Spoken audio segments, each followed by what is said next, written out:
אמירת קדיש מפי האבא ג'וש. גדל ויתקדש שמי רבו ועמד דברת בריאותי ומלחמחותי בחיי חום ויום ויחום וחיי לכל בית ישראל ועגלה בזמן קריב אמרו אמן. יהי שמי רבו מברך לעולם עולמי יומיו יברך וישתבח ויתפאר ויתרומם ויתנשא ויתהדר ויתעלה ויתעלה שמי קדושה בריחו לעולם כוחתו ושירתו תשפטו ונחמתו דמם בעלמה ואמרו אמן. יהי שלום רבה משמיים וחיים עלינו והכל ישראל ואמרו אמן. עשה שלום במרמה ויעשה שלום עלינו והכל ישראל ואמרו אמן. דברים לזכרו של יקיר מאת אבא לבן.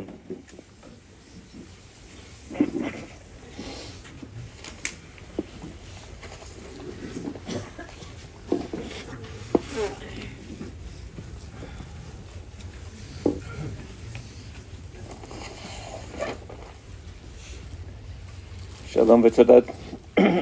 Todah Shabbatim. When we lost Ykir in battle a year ago today, defending Am Yisrael and Eretz Yisrael, I tried to brace myself and protect myself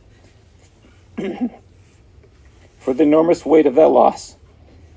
But it's the small moments, the everyday encounters, that catch me unexpectedly. Like seeing the handmade clock in my office that he so creatively crafted from his old bike tire and hung just days before his last Sukkot. The big moments in Yakir's life reflected his essence, his deep commitment to helping others, and his passionate pursuit of truth. He mentored kids in need, delivered food to struggling families, and dedicated extra time to Talmidim in yeshiva who needed help or simply a friend. His relationship with his chavruta, David Schwartz,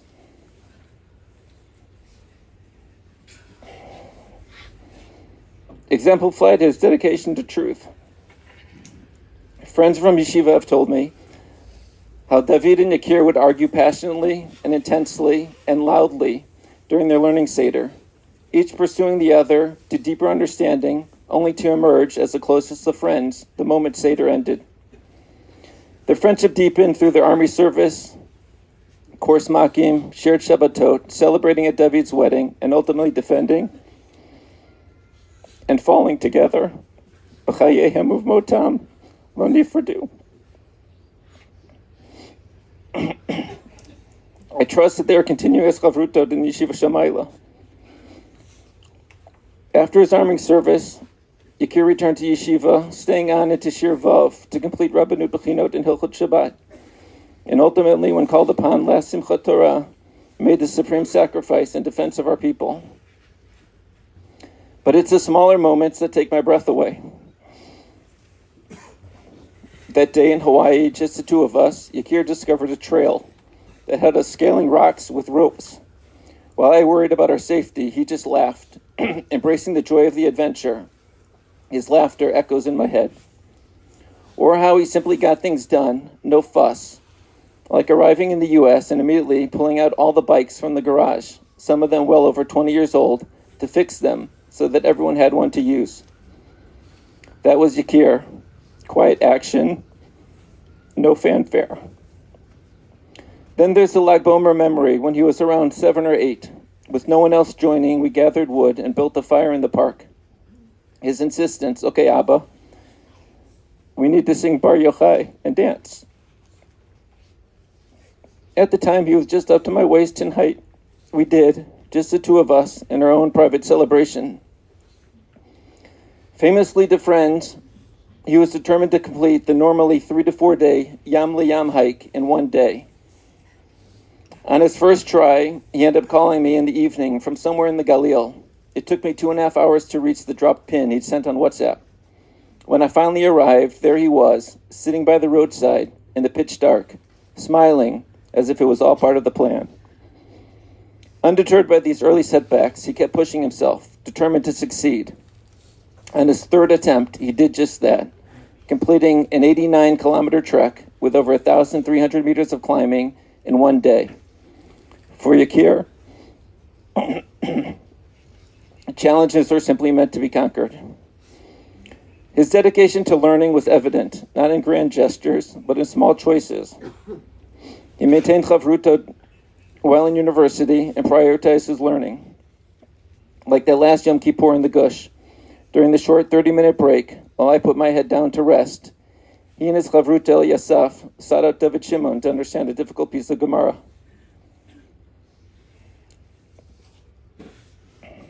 In the weeks before Sukkot, he would come to my office each day to learn together. I cherish those moments as they happened, and they remain treasured gifts. Our shared experiences, the full marathons we ran together in Tel Aviv, Tveria, and Yerushalayim, the grueling bike rides where he would exhaust himself but still insist on taking the hardest climb home, or our simple yet precious chats, walking to and from Shul and Shabbos when he was home. These moments now hold their own special place in my memory. We were so similar in so many ways. He was just so significantly better. I am comforted knowing that he truly knew how much I loved him, and I believe he felt the same about me. V'nafsho k'shura b'nafsho.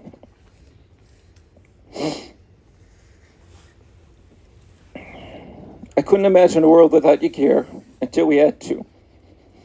Now we live in that world. Discovering anew every day how the small things, a memory of his sweet and gentle voice, the sight of a bike trail we once rode together, the approach of the Chagim we used to share, or seeing his last Masechta he was learning, his Gemara Pesachim, with the bookmark which now sits still on Daf Ayin Daled, take our breath away.